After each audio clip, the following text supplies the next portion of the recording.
Hey, it's Travis, the Oscar Mike Radio. How are you doing? Oscar Mike Radio is a military veterans podcast / show.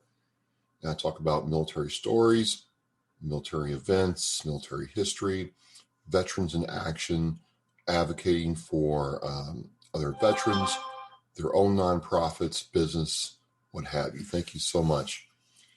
And trying out some new stuff, got some new stuff going on. Want to call attention to my hat. Look at the hat and check out that, right? First of all, the hat fits. That's the coolest thing. But the real cool thing, look at that again. Look at that again. You see that? That patch and the way that it was stitched to the hat was done by Alpha Bravo Custom Designs. They're out of Kansas. A husband and wife military team. The husband is a veteran. The wife is serving right now. Brian and Thea are doing this together. And we're looking at and working on developing a partnership. So just really happy. I mean, look how cool this is in the black. I mean, it's enough to draw you in. Like, I really dig this, man. And I didn't know what was going to happen. I just said, you know what? Here's my logo. Here's my stuff. Do something with it. And they did this. So really cool. There's a lot of other good stuff coming along the way. Really pleased to have John and Stacy Curry of Semper Savage supporting Oscar Mike Radio. I love their stuff. You'll see a affiliate link in the show post where you can try out their Battle Buddy 2-pack or their Fire Team 4-pack. They just dropped new dressing marinade flavors, the Semper Savage Caesar and the Savage Cider. It's all good stuff. And again, just want to thank my sponsors, Joyce Asack of Asack Real Estate, Mark Holmes of Reaper Detailing and Power Washing, Get Reaperfied, and Sean Schubert of Red Seal Martial Arts. They all support veterans or our veterans themselves. Thank you. A little coffee there. I'm doing this in the morning for a change, and I'm trying out a couple other different things. Wanted to kind of, tell part of my military story. The weird thing is, I talked about the last time I did this, was the Reaper. And unofficially, if you go to MCRD San Diego and you do the Reaper, unofficially, you're a Marine. Oh, well. Officially, you're not until you're pinned. But unofficially, you are. And here's the weird thing. I thought about, I was going to talk about my graduation and, how I felt and, marching out, all that stuff. But the reality is, and it's not because I'm getting old, because there's some parts of boot camp that I can remember with excruciating detail and feel it as I'm talking about it. But this is not. So I'm going to try to, wrap up MCRD and Goodbye San Diego, because it's funny. I don't know if this is in life. And this made me question, the female mindset even more. Is maybe I remember the bad stuff better than the good stuff. I don't know, because there's some good memories I've had that, like the birth of my children and other things that I remember, quite well. But it's really weird. I don't remember that, but I remember other parts of boot camp well. I don't understand that. And it seems like, wait a minute, you would think that, childbirth is a pretty traumatic event. Women tend to forget all the pain and suffering, and they want to do it again, which we'll talk about that another time. That's not the focus of this. Childbirth is an amazing experience. I highly recommend it because I don't have to go through it. But it's an amazing thing, but it leads me to some questions. Oh man, I cracked myself up. So let's talk about the time from the Reaper to where I got out, and I'll try to be concise and not ramble too much. After the Reaper, after you come down from the Reaper, you get ready to leave Camp Pendleton and do third phase. And that's like 4 more weeks. And what it is, you go through your final, water swim qual, your, final time PFT score, knowledge training, and drill. I mean, we drilled like it was nobody's business. More PT. You still got smoked. The intensity did not let up. And it was also where you had to do your collateral duties, which was for us working in the chow hall, and we do guard duty. That's right. So I'll start with guard duty first, because it was only like one night. You had to guard MCRD San Diego, which I'm sitting there thinking about it. We're literally in the middle of downtown San Diego, and the airport is just over there. Like you can get on a plane and take off and land in San Diego, depending upon your approach vector. And if you look close, you can see stuff going on. If you have a pair of binoculars in the plane, you can see stuff going on. But so it you have to guard, the base.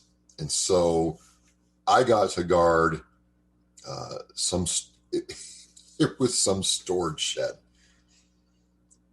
It wasn't like I was guarding an ammo depot or the mortar pool or the chow hall even.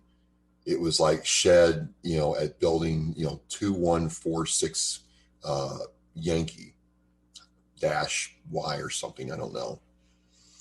And the drill instructor, and I remember which one it was. It was Drill Instructor Sergeant Ichon. He was Asian American, and he could be a sadistic little bastard. Let me tell you what. Did not have any tolerance for BS at all.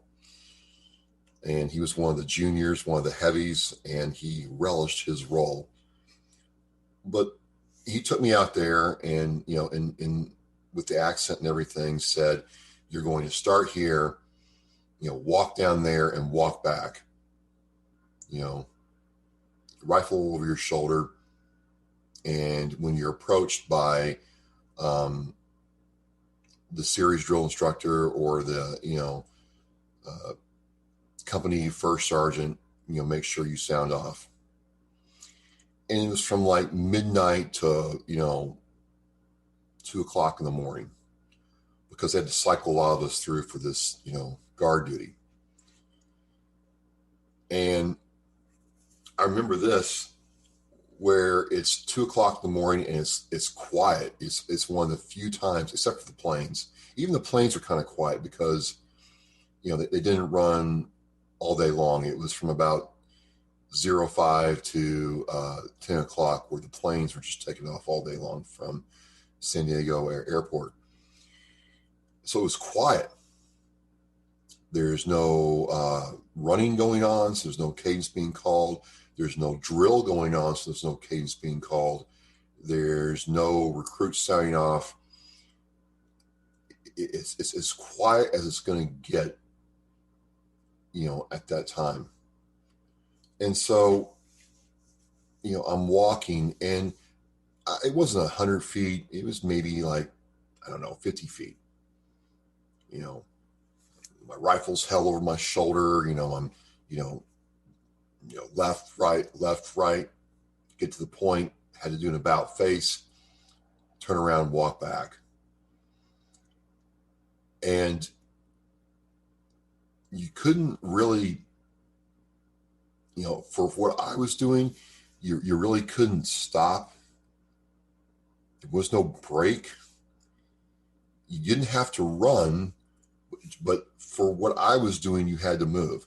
And some of them didn't have to move. Some of them were put at some of my, boot camp mates were put at a door or a gate location, and they were either at parade rest or at, rifles over their shoulders. And if I've missed all this, this is kind of fuzzy, but I'm trying here, right? Work with me here. So you do this, and sure enough, there comes the, company first sergeant with the, platoon commander. And, you get the sound off, good evening, sir. Good evening, first sergeant. My name is recruit. This is recruit. I wasn't a private yet. Wasn't a PFC. Wasn't a Marine yet. Do the whole thing. Recruit party team reporting, building 264 secure with nothing for the report, sir. And, the captain would, say some flowery words of wisdom and encouragement, and, keep watch, Devil Dog. Oh, it wasn't Devil Dog. Sorry, it was not Devil Dog. Sorry, I wasn't a Devil Dog yet. Keep watch, recruit, maintain, something like that. I don't know. And you go about your way. So that was that. I got done with my 2 hours. I didn't fall asleep. I kept moving. No big deal. The second thing was we had to do chow hall duty. And that was everything from cleaning the chow hall, and the Marine Corps chow hall at Parris Island and MCRD San Diego has to be one of the cleanest places, two of the cleanest places on earth to eat a meal. They don't have to worry about overtime and workers' rights and wages and stuff like that. They can make you clean all night long. You'll get done cleaning and you got to start cleaning again just to make sure you didn't miss anything. So there was that. There was the juice prep, all that stuff. You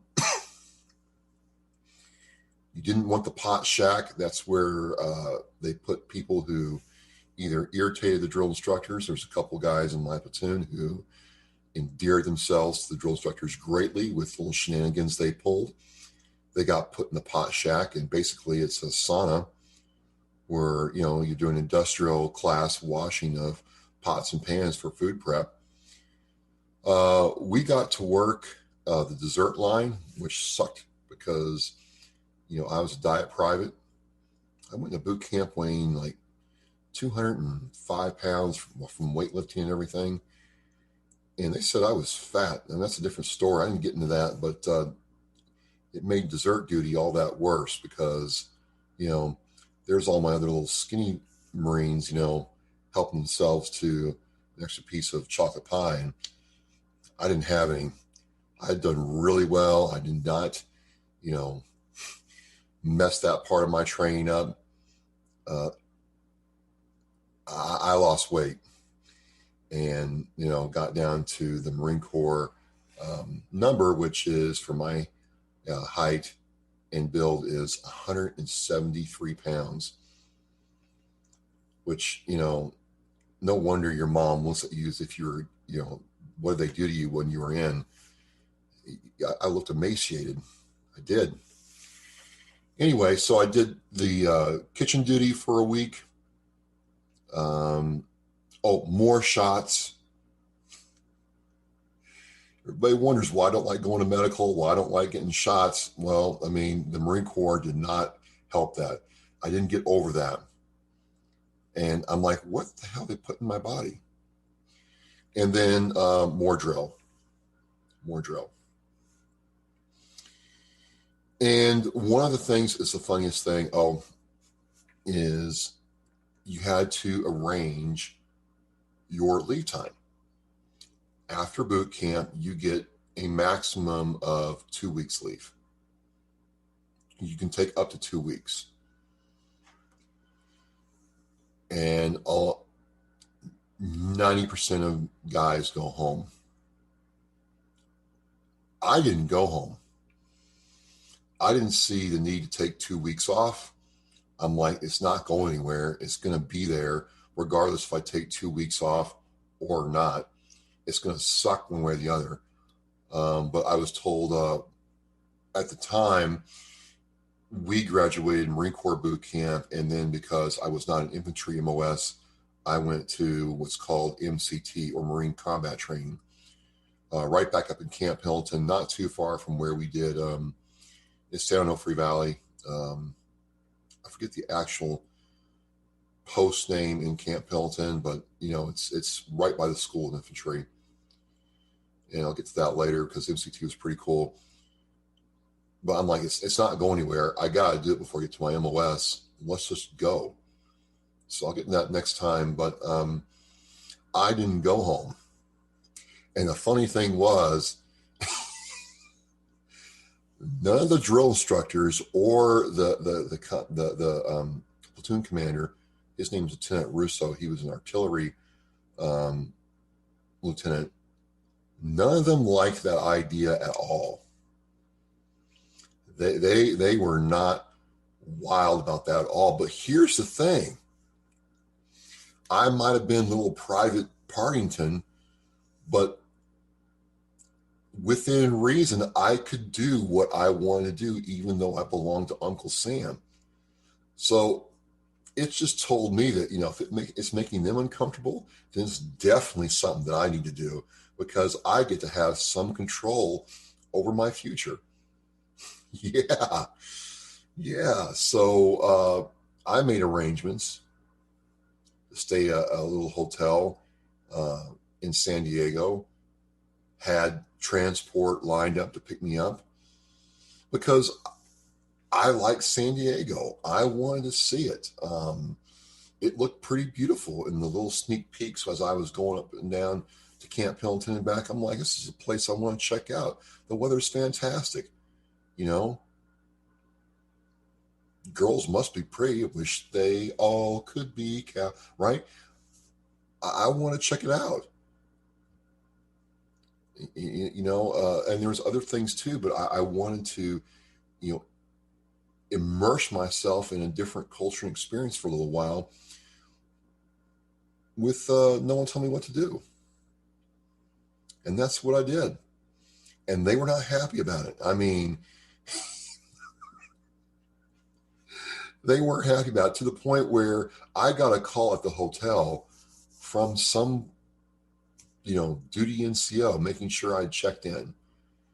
So I coordinated all that. I was pretty happy, pretty proud of myself that, I'm going to stay in a hotel. I'm going to make sure to get a king-size bed.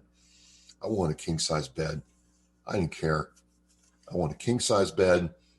And, I want it near a Blockbuster Music. That's how old I am. And then after all that, you get your uniform fitting, your final one. And I had the same old problem where they had to go in the back closet to get covers big enough to fit my head. I wore either a size 8 or 7/7/8 military cover. And let me tell you what, even the supply guy was like, who's this guy? To which my drill instructors at this point were just enjoying themselves way too much at my expense. Like, they call the other drill instructors from the other platoons. Holy crap. You weren't kidding me. He has a huge grape. I mean, it is what it is. It sucks. It sucks now. The struggle's real, but yeah. Once they figured that out, the fun began, right? So uniform sizing, uniform pictures, they tell you not to smile. You're not supposed to do this. You're supposed to look grim, which again, doesn't make your mom very happy, but hey, it is what it is. And then you get ready to graduate, and all I remember was we went, we got up, we got dressed, and the senior drill instructor, and they all give their speeches and stuff like that. We had turned in all our weapons and everything else. Everything was packed up, ready to go. I mean, once we stepped off the tarmac, or the quarter deck or train area, whatever you want to call it, we were on our own. And, it was going to be one of the last times we got talked to. We marched out. We did the ceremony where we are presented, then we're made U.S. Marines. And then I have my sea bag there with clothes that I carried with me. And I'm like, okay, I gotta do this thing. I'm done. And I do remember that all of a sudden the drill instructors actually talk to you,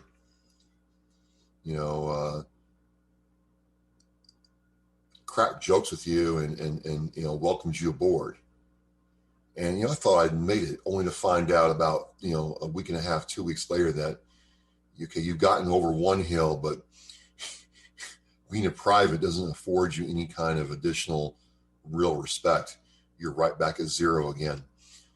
That's for a different time. But it's really weird. I really can't remember the nuances of graduation, but I can tell you exactly in sequential order what happened from the time I landed in San Diego to get off the bus, waiting the USO, getting on the bus, going to the yellow footprints. I can tell you every minute of that. I can tell you about, the guys puking up their dinner because they were trying to hydrate for urinalysis with extreme detail, but I really can't remember that last couple of days I was at boot camp. And with that being said, I'm like, you know what? Okay, then it's just time to end this part of my military story series and talk about,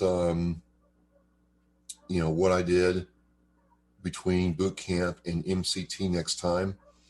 And MCT, which I actually really liked. I liked MCT a lot. I have very little complaints about that. And then we'll go into MOS school, which I still say to this day, Hawk school sucked worse than boot camp in some regards. People think I'm full of it.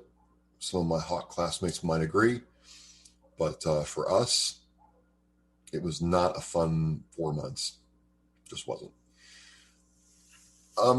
Lots of good stuff going on. I really hope you come back next week for number 236. It's a great guest, Steve Empt. He talks about his story. I want to thank all the supporters again. Check out their stuff in my show posts. If you have a story or your business or your nonprofit and you want to get your message out there, let me know. I'd be happy to talk with you. And I'm going to end by saying, be savage, not average, and get yourself some Semper Savage. Enjoy this life. And goodbye, San Diego. We're out.